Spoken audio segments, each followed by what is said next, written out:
Perfect Family. Ito ay isang South Korean television series na nakatakdang ipalabas ngayong August 2024.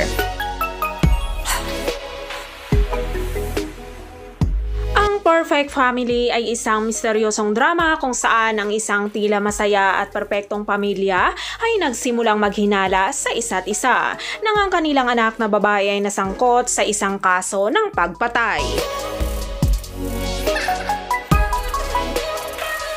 Si actress Park Joo-yeon ay gumanap bilang Choi Sun-hee. Siya ang ampo ni Yoon-jo at Jin-hyuk.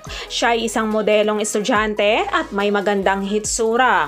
Ang kanilang pamilya ay mukhang isang perpekto at masayang pamilya, ngunit nagbabago ang mga bagay. Siya ay nalulubog sa samot-saring masalimuot na emosyon matapos masangkot sa isang insidente ng pagpatay. Si actress Yoon Se-a ay gumanap naman bilang Ha Yoon-jo. Siya ay dating isang neuropsychiatric specialist, ngunit dahil sa trauma mula sa isang hindi inaasahang aksidente, umalis siya sa kanyang trabaho. Siya ngayon ay isang full-time housewife na nakatutok sa pag-aalaga sa kanyang pamilya. Mahal na mahal niya ang kanyang anak na si Choi Sun-hee at gagawin niya ang lahat para protektahan siya. Habang si actor Kim Byung-chul naman ay gumanap bilang Choi Jin-hyuk. Siya ay isang matagumpay na abogado sa isang malaking law firm.